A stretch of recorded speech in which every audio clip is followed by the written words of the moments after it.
اعوذ باللہ من الشیطان اللعین الرجیم بسم اللہ الرحمن الرحیم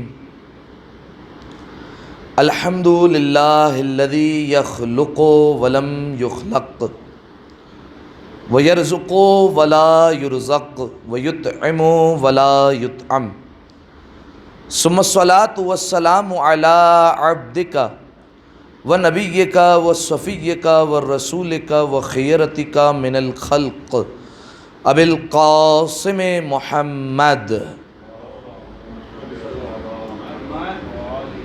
وعلی اہل بیتہ الطیبین الطاہرین المعصومین المظلومین سیما ابن عمہ علی علیہ السلام وہو النبأ العظیم والصراط المستقیم والقرآن الکلیم وهو الصدیق الاکبر والفاروق الاعظم وحبل اللہ المتین وامام المسلمین ووصی رسول رب العالمین واللعنۃ الدائمۃ علی اعدائہم اجمعین اما بعد فقد قال اللہ سبحانہ وتعالی فی محکم کتابہ المبین بسم اللہ الرحمن الرحیم انا اکرمکم عند اللہ اتقاکم صلوات علی محمد و آل محمد صلی علی محمد۔ تمام تعریفیں اس ذات واجب کے لیے کہ جس نے ہمیں نماز جمعہ جیسی سعادت ایک بار پھر نصیب فرمائی۔ سامعین محترم، ابتدائی میں آپ مؤمنین کی خدمت میں آمد سرکار ختمی مرتبت احمد مجتبیٰ محمد مصطفیٰ صلی اللہ علیہ وآلہ وسلم اور امام جعفر صادق علیہ السلام کی ولادت کی مبارکباد پیش کرتا ہوں، اور بالخصوص اس موقع کے، اس جشن کے حقیقی وارث، اس دور کی آخری حجت، زمانے کے امام کی خدمت میں ہدیہ تبریک پیش کرنے کے لیے ایک دفعہ مل کر بآواز بلند صلوات پڑھ دیں۔ اللہم صلی علی محمد و آل۔ سامعین محترم، عزیزان گرامی قدر، گزشتہ چند جمعوں سے آپ کے سامنے متقین کی صفات کو بیان کیا جا رہا ہے، اور ان صفات کے لیے جس آیہ مجیدہ کا سہارا لیا گیا اس میں پروردگار عالم نے عزت دار ہونے کا معیار بتایا، اور پروردگار عالم نے یہ واضح کر دیا کہ دنیا والوں کی نگاہ میں عزت کے معیارات اور ہوتے ہیں، مالدار ہونا ہوتا ہے، شہرت یافتہ ہونا ہوتا ہے، عہدے دار ہونا ہوتا ہے، لیکن پروردگار عالم کی بارگاہ میں جو عزت دار ہونے کا معیار ہے وہ ہے متقی ہونا۔ جو جتنا زیادہ متقی ہوگا اللہ کی بارگاہ میں اتنا سرخرو ہوگا، اتنا زیادہ عزت دار ہوتا چلا جائے گا۔ لہذا سامعین محترم، کیسے پتہ چلے کہ متقی ہوتا کون ہے، متقی کو کیسے پہچانا جائے؟ ظاہراً متقی کے چہرے پر لکھا تو نہیں ہوتا کہ یہ متقی ہے فلاں بندہ، لہذا کچھ علامات ہونی چاہیے جس کے ذریعے سے پہچانا جائے کہ یہ متقی ہے اور یہ متقی نہیں ہے۔ لہذا امام المتقین سے بہتر کوئی نہیں بتا سکتا کہ متقی کون ہے۔ لہذا سامعین محترم، امیر المؤمنین نے اپنے ایک خطبے میں متقین کی تمام صفات کو بیان فرمایا ہے، ٹھیک ہے؟ جیسے ایک خطبہ ایسا بھی ہے جس میں امیر المؤمنین نے منافقین کی صفتوں کو بیان کیا ہے، بالکل خطبہ حمام کے فوراً بعد والا خطبہ آپ دیکھیں گے، اس میں مولانا نے منافقوں کی صفتیں بتائی ہیں۔ اس طریقے سے امیر المؤمنین نے اپنی زندگی میں رسول اللہ کے صفات بھی بتائی ہیں، ٹھیک ہے، کہ رسول جو ہے وہ کون ہوتا ہے، ختمی مرتبت کی صفات کو بھی بتایا۔ ویسے ہی ایک خطبہ ہے جس کا نام ہے خطبہ حمام۔ دراصل یہ صحابی کے نام پر جو ہے وہ اس خطبے کا نام رکھ دیا گیا۔ حمام ایک بندہ تھا، عابد تھا، عبادت گزار تھا، پروردگار عالم کا مطیع تھا، فرما بردار تھا۔ امام کی خدمت میں آتا ہے اور کہتا ہے میرے لیے آپ متقین کی صفات کو بیان فرمائیے، ایسے بیان فرمائیے گا کہ آپ بیان کرتے جائیں، میرے سامنے متقی مجسم ہوتا جائے، میں متقی کو مجسم ہوتا ہوا دیکھوں۔ لہذا سامعین محترم، امیر المومنین نے ابتدا میں جواب دینے سے گریز کیا اور فرمایا حمام بس دو چیزیں کرو، ایک اچھے کام کرو اور ایک اللہ سے ڈرو۔ یعنی ابتدائی درجہ بالکل تقویٰ کا وہ کیا جو سب کو حاصل کرنا لازم ہے، وہ کیا ہے؟ تمام تر واجبات پر عمل کرنا ہے اور تمام تر محرمات سے پرہیز کرنا ہے، یہ ابتدائی درجہ۔ لیکن جو ہے وہ حمام کو تشفی نہیں ہوئی، تسلی نہیں ہوئی، تو حمام نے کہا مولا آپ میرے لیے صفتیں بیان فرمائیے اور تھوڑا سا تفصیل میں جا کر آپ میرے لیے صفتیں بیان کیجئے۔ تو اب وہاں پر امیر المؤمنین نے جب یہ حمام کی خواہش کو سنا تو پھر مولا نے ابتداً ایک مقدمہ ارشاد فرمایا، اس کے بعد ایک ایک کر کے مولا نے متقیوں کی صفتوں کو بیان کرنا شروع کیا۔ اب تک میں آپ کی خدمت میں کتنی صفتیں بیان کر چکا ہوں؟ کوئی بتا سکتا ہے؟ 6 صفتیں اب تک آپ کی خدمت میں بیان ہو چکی ہے، ایک ایک کر کے بتاتے جائیں تاکہ جو ہے وہ آسانی ہوتی رہے اور پتہ چلتا رہے کہ آپ کے اذہان عالیہ میں یہ بات محفوظ ہے، کیونکہ جب صفات محفوظ ہوں گی تبھی عمل ہوگا، اگر صفات محفوظ نہیں ہوگی تو پھر عمل جو ہے وہ ہو تو سکتا ہے لیکن جو ہے وہ بعید ہے۔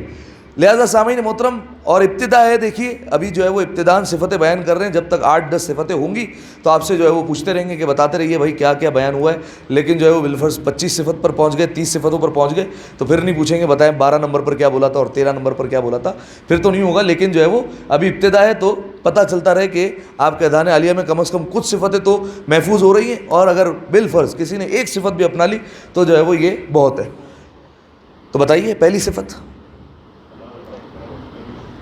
جو بولتا ہے ٹھیک بولتا ہے، منطقہم الصواب، جو بولے گا حقیقت بولے گا، حقیقت کے سوا کچھ نہیں بولے گا، ٹھیک ہے۔ پہلی بات تو کم بولے گا، ٹھیک ہے، زیادہ ہر جگہ کلام نہیں کرے گا، لیکن جب بولے گا تو پھر ایسا بولے گا کہ جو حقیقت پر مبنی ہوگا۔ دوسری صفت، جزاکم اللہ، درمیانی راہ ہوگی، ملبسہم الاقتصاد، فرمایا نہ زیادہ شاہ خرچ ہوگا نہ زیادہ بخیل ہوگا، ٹھیک ہے، زیادہ سے مراد ہے نہ بخیل ہوگا نہ شاہ خرچ ہوگا، یعنی ایسا نہیں ہے کہ جو ہے وہ جہاں زیادہ خرچ کرنا ہو وہ جو ہے وہ بہت ہی زیادہ خرچ کر دے، اور جو ہے وہ کوئی فرد ایسا ہو جو بالکل ہی کنجوس ہو، ہاتھ باندھ کر رکھے، نہیں ایسا نہیں۔ فرمایا متقی وہ ہوتا ہے جو درمیانی راہ پر چلتا ہے، یعنی نہ زیادہ شاہ خرچ ہوگا نہ بخیل ہوگا، وہ درمیانی راہ کو اپنائے ہوئے ہوگا، یعنی جتنی چادر ہوگی اتنے پیر پھیلائے گا۔ 2 صفت ہو گئی۔ تیسری صفت اقتصاد، ملبسہم الاقتصاد، یہ ہو گیا درمیانی راہ پسند کرتا ہے۔ تواضع، مشیہم التواضع، فرمایا کہ ان کی چال چلن سے پتہ چلے گا کہ یہ بندہ متواضع ہے، اس میں غرور، تکبر، گھمنڈ، یہ ساری چیزیں نہیں پائی جائے گی متقی میں، ٹھیک ہے۔ اب دیکھیے گھمنڈ اور غرور بہت ساری چیزوں کی وجہ سے آتا ہے، عبادت کی وجہ سے بھی آ جاتا ہے، مال ہونے کی وجہ سے بھی آ جاتا ہے، شہرت ہونے کی وجہ سے بھی آ جاتا ہے، عہدے دار ہونے کی وجہ سے بھی آتا ہے، کئی علم کی وجہ سے بھی آ جاتا ہے، اور علم کا یاد رکھیے غرور جیسا ہے ویسا کسی کا نہیں ہے، علم کا غرور بہت جو ہے وہ خطرناک ہے۔ اگر یہ آ گیا نا، کسی بھی شعبے کا علم ہو، صرف علم دین نہیں، کسی بھی شعبے کا علم ہو، لیکن اگر علم کا غرور آ گیا تو یہ بہت خطرناک ہے، یہ پھر بڑی مشکل سے جاتا ہے۔ لہذا فرمایا کہ یہ جو متقی ہوگا، فرمایا اس کے چال چلن میں تواضع نظر آئے گا، یہ متواضع ہوگا، اس میں جو ہے وہ غرور، تکبر، گھمنڈ یہ چیزیں نہیں پائی جائے گی۔ 3 صفت ہو گئی۔ چوتھی،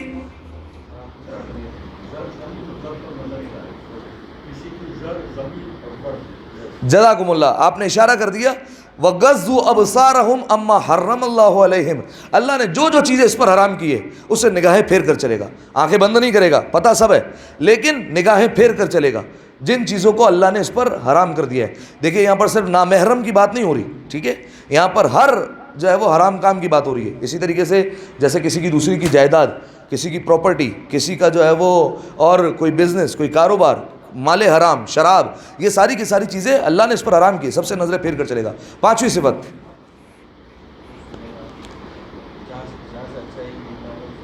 وَوَقِفُوا أَسْمَاعَهُمْ عَلَى الْعِلْمِ النَّافِعِ، فرمایا کہ یہ اپنے کان وہیں پر کرتا ہے جہاں سے فائدے مند علم ملے گا، فائدے مند کوئی بات سننے کو ملے گی وہاں پر کھڑا رہے گا، وہاں سے کوئی بات سن لے گا، چلتے چلتے بھی جا رہا ہوگا، اس کو پتا ہوگا کہ یہاں 2 بندے کھڑے ہوئے ہیں، اس میں سے ایک عالم ہے، یہ اچھی بات کرے گا، کوئی کھڑا ہو جائے گا فوراً، اپنے کان وہاں پر کر لے گا تاکہ کوئی فائدے مند بات جو ہے وہ اسے مل جائے۔ ہر جگہ، ہر گروہ میں، ہر صحبت میں جا کر نہیں بیٹھتا، ٹھیک ہے، ہر صحبت اس کے معیار کی نہیں ہوا کرتی، فقط وہیں جاتا ہے جہاں سے اسے فائدے مند علم ملے گا، ٹھیک ہے۔ اور آپ کو بتایا تھا فائدے مند علم کتنے ہیں؟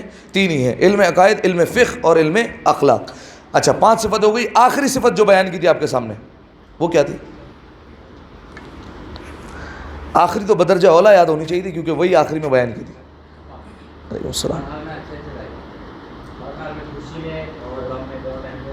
جزاکم اللہ۔ نزلت انفسہم فی الولا کما نزلت انفسہم فی الرخا، فرمایا متقی وہ ہوتا ہے جس کا خوشی اور غم دونوں میں جو ہے وہ حالات برابر ہوں گے، ٹھیک ہے۔ یعنی آپ دیکھتے ہیں نا، یہ جو ہم جملہ کہتے ہیں کہ کچھ لوگ ہوتے ہیں کیسے کیسے ایسے ویسے ہو گئے اور ایسے ایسے کیسے کیسے ہو گئے، ٹھیک ہے۔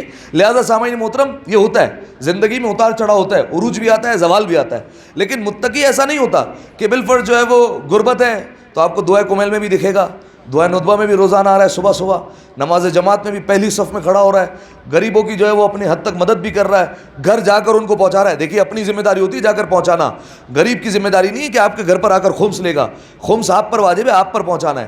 جا کر پہنچا بھی رہا ہے، سارے اچھے کام کر رہا ہے جو اس کی بساط میں، جو اس کی استطاعت میں، لیکن جدھر جو ہے وہ اللہ نے تھوڑا سا جو ہے وہ نواز دیا، بالفرض ایک بانڈ لگ گیا اور جو ہے وہ اب 5 کروڑ کا مالک ہو گیا، ٹھیک ہے، 5 کروڑ اب جو ہے وہ روپے کی جو ہے وہ مثال لگا لیں، اور اب جو ہے وہ پر نکل آئے تھوڑے سے، اور اب جو ہے وہ ایٹ کر چل رہا ہے۔ دیکھیے اب کون کون سی صفتیں آ گئی، غرور آ گیا، اب جو ہے وہ کلف والے جو ہے وہ کاٹن کے جوڑے جو ہے وہ پہنے جا رہے ہیں، یہ گناہ نہیں ہے، لیکن جو ہے وہ بعض اوقات انسان اس میں ایٹ کر چلتا ہے، تھوڑا سا غرور میں مبتلا ہو جاتا ہے، لہذا اب جو ہے وہ اس طریقے سے چلا جا رہا ہے، دوسروں کو جو ہے وہ گھمنڈ دکھایا جا رہا ہے، دوسروں کی مدد نہیں کی جا رہی، نماز سے غائب، ٹھیک ہے، ہر جگہ سے غائب۔ ایک جو ہے وہ چلے آپ روایت بھی سن لیں، ایک جو ہے وہ رسول اللہ کے دور میں ایک شخص بھی تھا، وہ رسول اللہ کے پاس آیا، رسول اللہ کے پاس آ کر کہتا ہے، توجہ سے سنیے گا، یا رسول اللہ میں بہت غربت کی زندگی گزار رہا ہوں اور میرے پاس جو ہے وہ مال و دولت نہیں ہے، میں چاہتا ہوں میرے پاس مال و دولت آ جائے۔ رسول اللہ نے منع کیا، فرمایا نہیں، اس طریقے سے نہیں کرو ورنہ یہ تمہارے حق میں بہتر نہیں ہوگا۔ اس نے کہا یا رسول اللہ کون چاہے گا کہ اس کے پاس مال و دولت نہ ہو، میں چاہتا ہوں کہ میرے پاس مال و دولت ہو۔ اچھا اب جو زندگی گزار رہا ہے، اب یہ کیا ہے، 5 وقت نماز جماعت میں آتا ہے، ٹھیک ہے، ہر نماز جمعہ میں پہنچتا ہے، ہر خیر کام میں آگے آگے جو ہے وہ ملتا ہے۔ رسول اللہ نے کہا تیرے حق میں بہتر نہیں ہے، اس نے اصرار کیا، رسول اللہ نے 1 درہم نکال کر دیا، فرمایا یہ میرا 1 درہم اپنے پاس سے اپنے کاروبار میں لگا دے اور انشاءاللہ پروردگار عالم تیری حاجت کو قبول کرے گا۔ اس نے 1 درہم لیا اور رسول اللہ کا 1 درہم کاروبار میں لگا دیا۔ اب آپ سوچیے رسول اللہ کا 1 درہم تو کتنی برکت جو ہے وہ ساتھ لے کر آئے گا، اس نے لگا دیا۔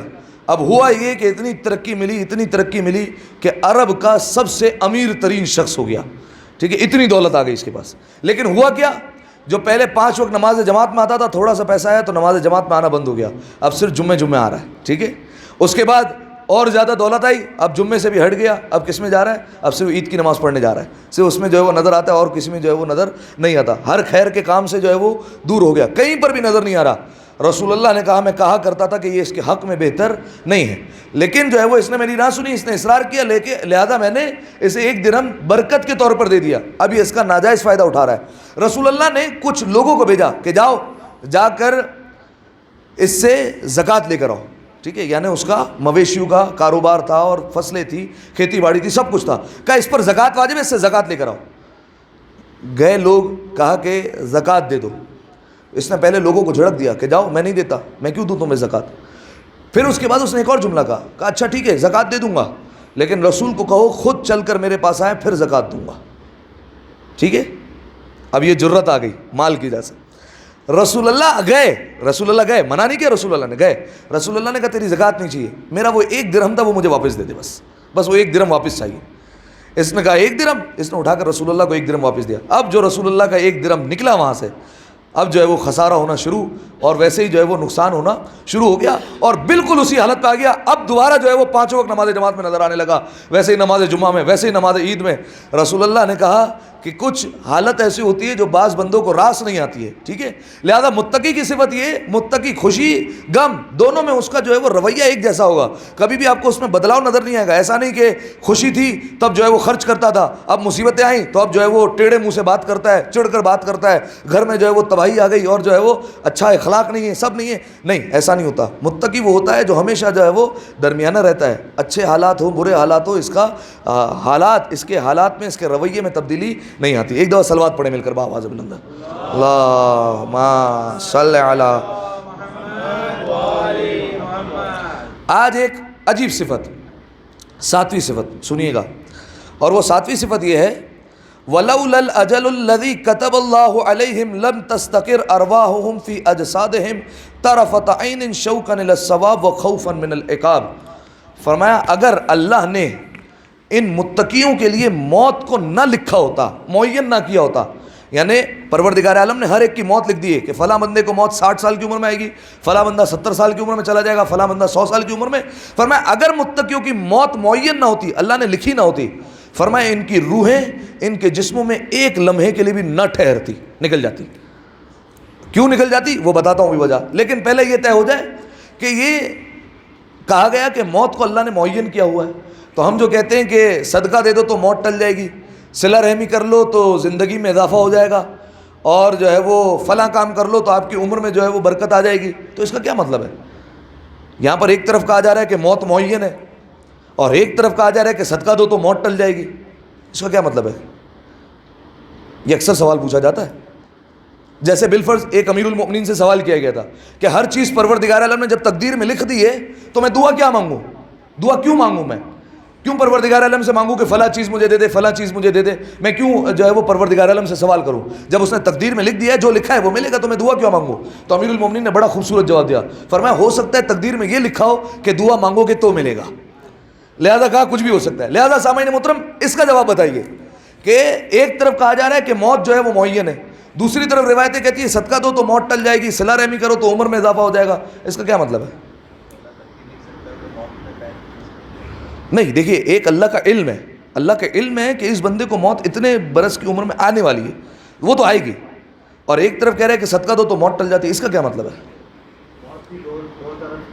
ہاں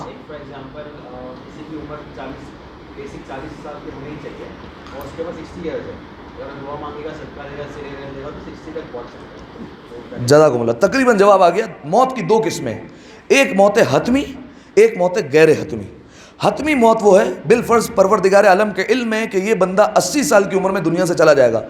اب 80 سال کی عمر میں جب پہنچ گیا نا، اب نہ کوئی دوا کام آنے والی ہے، نہ کوئی صدقہ کام آنے والا ہے، نہ کوئی دعا کام آئے گی، نہ کوئی بلے بندہ جا کر خانہ کعبہ کے غلاف پر جا کر دعا مانگے، کہیں بھی دعا مانگ لے. پروردگار عالم کے علم میں تھا 80 سال کی عمر میں موت آئے گی، اب آ جائے گی. ٹھیک ہے، ایک یہ موت ہے حتمی والی. ایک ہے موت غیر حتمی، یعنی پروردگار عالم نے فکس نہیں کی، کیونکہ پروردگار عالم نے سب کو مختار بنایا، سب کو اختیار دے کر دنیا میں بھیجا ہے. ہو سکتا ہے میں یہاں پر کھڑا ہوں، کوئی جو ہے وہ پیچھے سے گن نکالے گولی مار دے. پروردگار عالم نے بالفرض میری عمر لکھی تھی 80 سال، لیکن ابھی مجھے جو ہے وہ گولی لگ گئی، میں اس وقت جو ہے وہ دنیا سے چلا گیا. یہ مجھے موت آئی ہے غیر حتمی. یہ والی موت ٹل جایا کرتی ہے صدقے سے، صلہ رحمی سے بڑھ جایا کرتی ہے، یہ والے خطرات جو ہے وہ ٹل جایا کرتے ہیں. لیکن جو ہے وہ والی جو پروردگار کا علم ہے وہ ویسے ہی رہتی ہے. لہذا سامعین محترم اس کی مثال آپ ایسے لیجئے، ایک چراغ ہے، ٹھیک ہے، چراغ میں تیل ہوتا ہے، ٹھیک ہے، چراغ کی عمر کب تک ہے؟ کب تک یہ جلے گا؟ جب تک تیل ہے. لیکن دوسرے اسباب بھی محفوظ ہونے چاہیے، یعنی بالفرض ایک شیشہ ہونا چاہیے جو ہوا کو روکے، اسی طریقے سے کوئی بندہ آ کر اسے بجھا نہ دے. یہ تمام تر اسباب ہے.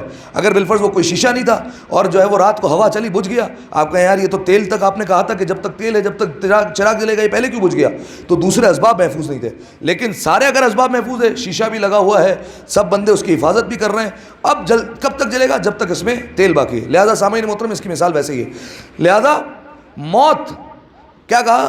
متقی وہ ہوتا ہے کہ اگر ان کی موت کو اللہ نے نہ لکھا ہوتا تو ان کی ارواح ان کے جسم میں ایک لمحے کے لیے بھی نہ ٹھہرتی. ایک لمحہ میں شاید زیادہ بول رہا ہوں، طرفۃ عین، آنکھ جھپکنے کے برابر بھی ان کی روحیں ان کے جسم میں نہ ٹھہرتی. کیوں نہ ٹھہرتی؟ شوقاً الی الثواب وخوفاً من العقاب. فرمایا ثواب کے شوق میں، یہ جانتے ہیں کہ اللہ نے ہمارے لیے کیا کیا ثواب رکھا ہوا ہے، کتنے بڑے بڑے انعامات ہیں. اب آپ سوچئے کہ اگر بالفرض کسی انسان کو پتا ہو کہ میں یہاں سے جاؤں گا تو میرے لیے اللہ نے بڑے بڑے جنت میں محل رکھے، میں اپنی آنکھوں سے دیکھ رہا ہو، تو اس کا دنیا میں رہنے کا دل چاہے گا؟ نہیں، بولے گا فوراً لے چلو مجھے. لہذا کہا شوقاً من الثواب. لیکن اگلی بات عجیب کہی، وخوفاً من العقاب. فرمایا عذاب کے خوف سے بھی جو ہے وہ ان کی روحیں نہیں ٹھہرے گی، فوراً نکل جائے گی. آپ کے مولانا صاحب ابھی آپ نے کہا متقی کا پہلا درجہ یہی ہے کہ وہ تمام حرام کام سے بچتا ہے، اور آپ کہہ رہے ہیں کہ جو ہے وہ عقاب کے خوف میں جو ہے وہ اس کی روح نہیں ٹھہرے گی. اس کا کیا مطلب ہے؟ بھئی گناہ تو وہ کرتا ہی نہیں نا، تو خوف کیسا؟ وہ ٹھیک ہے، لیکن متقی ہوتا ہی وہی ہے جو گناہ کرتا ہی نہیں. پہلا درجہ ہی وہی ہے، بیسک درجہ یہی ہے، پہلی سیڑھی یہی ہے بھائی، گناہ چھوڑو.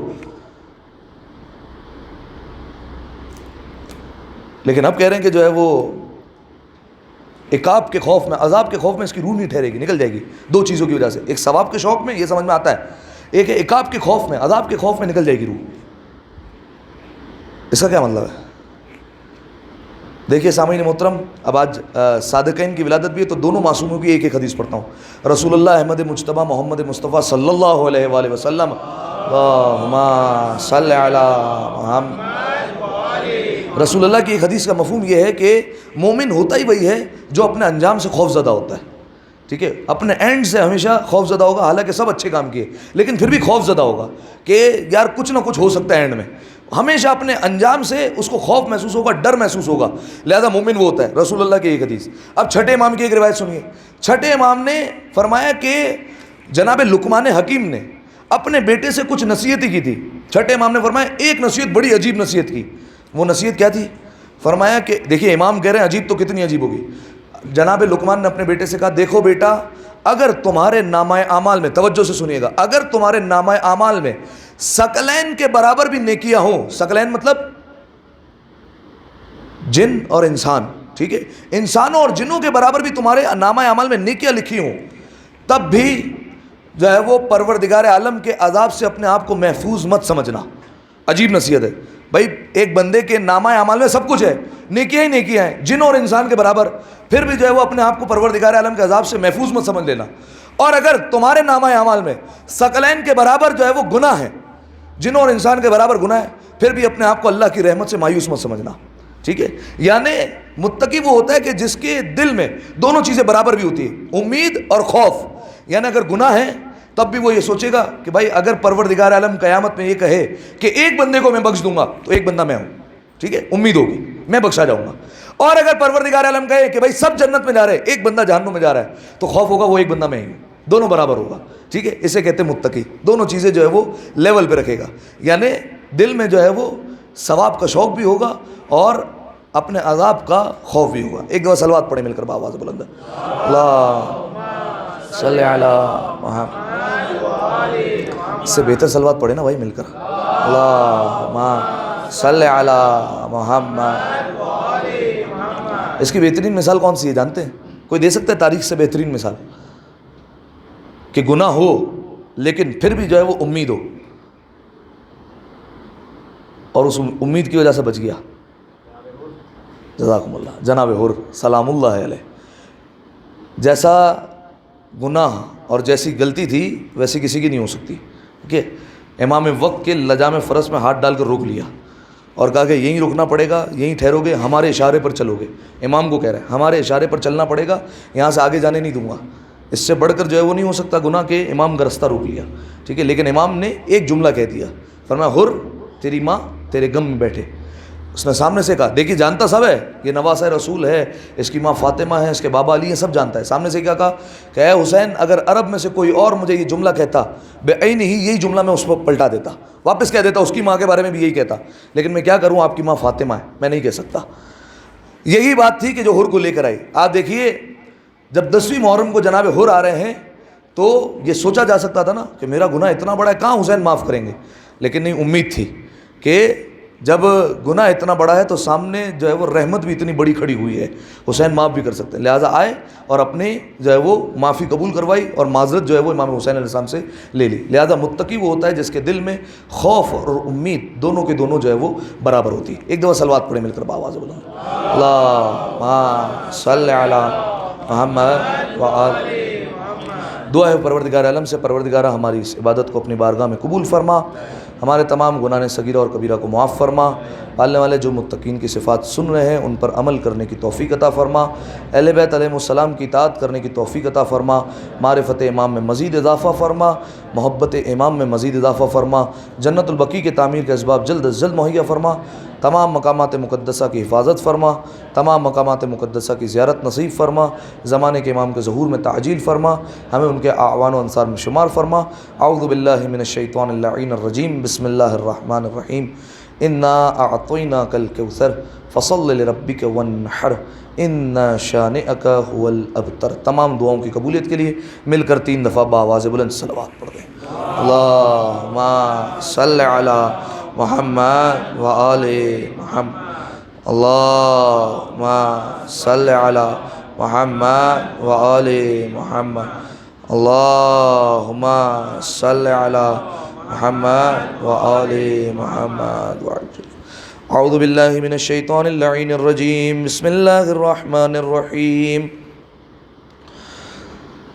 الحمد للہ رب العالمین، اللہم لک الحمد بدیع السماوات والارض، ذا الجلال والاکرام، رب الارباب والہ کل مالوہ وخالق کل مخلوق ووارث کل شیء لیس کمثلہ شیء وهو بكل شيء محيط. أنت الله لا إله إلا أنت الأحد المتوحد الفرد المتفرد. وأنت الله لا إله إلا أنت الكريم المتكرم العظيم. والصلاة والسلام على محمد النبي الرحمة سيد المرسلين، وعلي بن أبي طالب سيد الوصيين، وفاطمة الزهراء سيدة النساء العالمين، وحسن المجتبى حجة الله على الخلق أجمعين، والحسين الشهيد المظلوم وارث أمير المؤمنين، وعلي بن الحسين زين العابدين، ومحمد بن علي باكر علم الأولين والآخرين، وجعفر بن محمد الصادق الصديق والمقتدي بآبائه الصالحين، وموسى بن جعفر الكاظم من أولاد النبيين، وعلي بن موسى الرضا من عترة بررة المتقين، ومحمد بن علي الجواد ولي المؤمنين، وعلي بن محمد السراج المنير إمام الخاشعين، والحسن بن علي سيد الأوصياء المنتجبين، والخلف القائم المهدي المنتظر الحجة بعد آبائه على خلقك المؤدي النبي ووارث علم الماضيين من الوصيين الذي ببقائه بقية الدنيا وبيمنه رزق الورى وبوجوده ثبتت الأرض والسماء وبه يملأ الله الأرض قسطا وعدلا كما ملئت ظلما وجورا. وعجل لنا اللهم ظهوره إنهم يرونه بعيدا ونراه قريبا برحمتك يا أرحم الراحمين. اللهم افتح لي أبواب توبتك ورحمتك ورزقك الواسع إني إليك من الراغبين وأتمم لي إنعامك إنك خير المنعمين.